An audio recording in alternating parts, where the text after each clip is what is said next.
Yo, what's going on, guys? Spoofy here with the card guys, and today I want to talk a little bit about something a little bit different here. In the past few years, actually, in Yu-Gi-Oh!, we haven't seen a whole bunch of innovation in the game.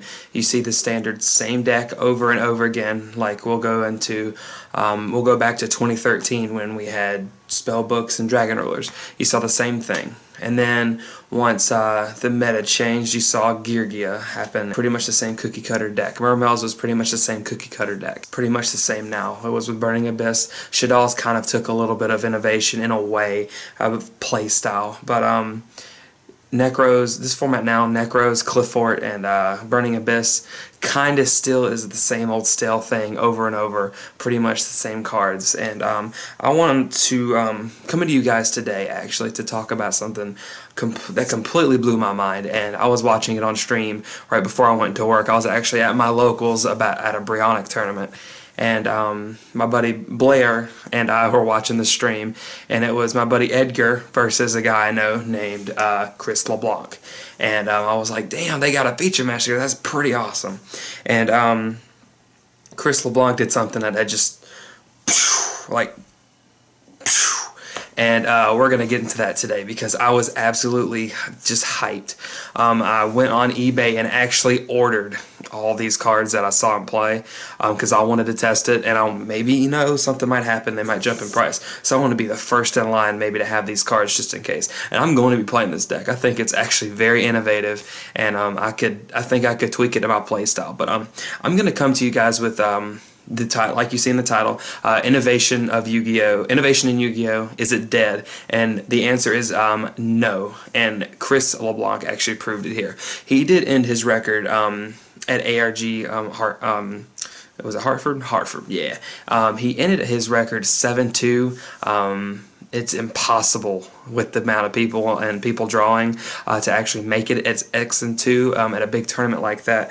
But props to him. He said I believe he lost on the bubble last round to something kind of fluky, I want to say. But I'm going to come to you guys to give you this deck list and everything, and you know, give you guys insight on what he played. And yes, he played Nekroz.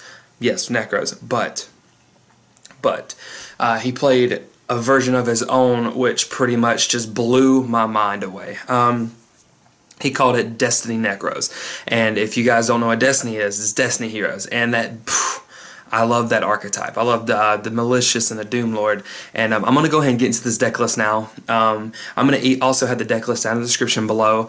Shout out to Chris for actually putting up the video so I could actually see it, review it, and, you know, talk about it as well. I'm going to go ahead and get into the list now. He played 3 Brionac, 3 Unicore, 3 Valk, 2 Clausolas, and a Trishula. That's all he played. He didn't play Decisive Armor or Gungnir, like anything like that. Then for the other monsters, he played 3 Manju and 1 Senju.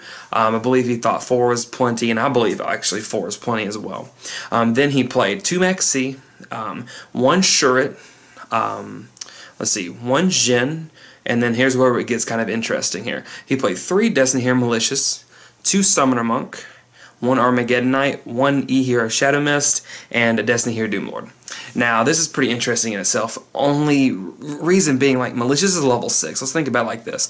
And you could cycle away the Malicious from your hand to special a Brionac from your graveyard that you already used to search either for a Clausolas or a Trish, whatever else you need to go into your play. So if you look at it like this, you could go into your Trish play and end your turn with an M7, bringing back the Brionac to do something else, or you can, you know, add a Valk back that you, so you have extra power. Pretty much what you would do is you'd use the Brionac to ditch to get whatever spell you need, or whatever Clausolas you need, or whatever, just like Shurit, so you can you know, go get your spell. And then from there you could cycle, like say the Clausolas got you the cycle, and then you could cycle away the Malicious in your hand and actually bring out the Brio. Maybe you're playing as Burning Abyss, which would be kind of cool.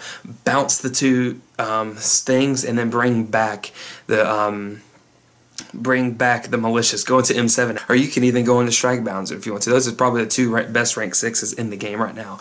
And then on top of that, you can go into a Valk play and then do your other stuff, which is pretty insane, to be honest with you. And we saw him do that a couple times actually in that one match we saw him play, which is pretty insane.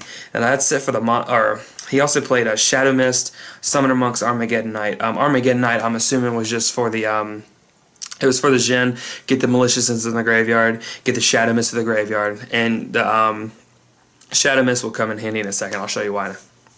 For the spells, he played 3 Preparation of Rites, 2 of each mirror, so 3 Kaleidoscope, 2 Kaleidoscope, 2 Mirror, 2 Cycle. He played 2 MSTs, a Rhoda, and then he played 2 Maxx Chain second, which is pretty crazy. So he could go Summon Monk, ditch a spell. You know, the spells pretty much thrive in the graveyard half the time anyway, and it could, you know, set up plays as well. So you could spell card, ritual spells, and then you could Shadow Mist. Shadow Mist will bring out or get you the Maxx Chain second, and then from there it's game on. Like you could either go Dark Law, you could do all sorts of stuff, and if you try to summon one of your like Trishula, for example, and they like say they veil it or they, you know, fiendish chain it or whatever, you can chain Maxx Chain second of that, ditch a deck card in your hand or whatever, and then go into an asset, blow up the back row, and then proceed with your play. And the Trish resolves, and it's ridiculous. And I think like innovation like this was needed in this game, and it opened my eyes to something. It shows you that, you know, imagination still exists in the game, and I'm on board for this because this was pretty crazy. I'm gonna go through his extra deck as well because I believe, you know, with a whole bunch of his text and everything, this is pretty cool. He played a Diamond Direwolf, Exciton Knight, Abyss Dweller, Lavalval Chain, Heartland Draco, Rhapsody and Bezerk, Key Beetle, M7, Photon Strike Bouncer, 2 Herald of Arclight, Darklaw, Acid, Koga, and the Divine Hero thing that's level 12. You could play any level 12, to be honest. Now, the innovation, like the ideas and thought process that he put in like to this deck is mind-blowing in my opinion. I mean, I believe the game actually needed something like this. It's pretty impressive, and I do commend Chris Leblanc. I hope he sees this video. It'd be awesome. 2 thumbs way up for you, but I'm gonna test this deck out at Super Games tomorrow if I can, and I'm actually pretty excited because something like this needed to be seen in the community, and he actually did very well with it. With a very good player doing very well with a very innovative deck. I said very a lot, but yeah, it shows that the game still has hope, still has room for innovation, and that's what I like to do. I like to innovate, think of my own things, and Chris Leblanc sure did that. Now, before this video ends, if you wouldn't mind, please go check out supergamesinc.com for all your card game needs. It means a lot to us. Go check them out. Buy any cards you need with competitive prices and everything like that. And we should have more shirts coming in on the way. We just finalized the payment, so we should have those in very soon. We're getting more products in, like play mats, and I'm working on dice as well, and working on other things under wraps. I'm gonna have the tournament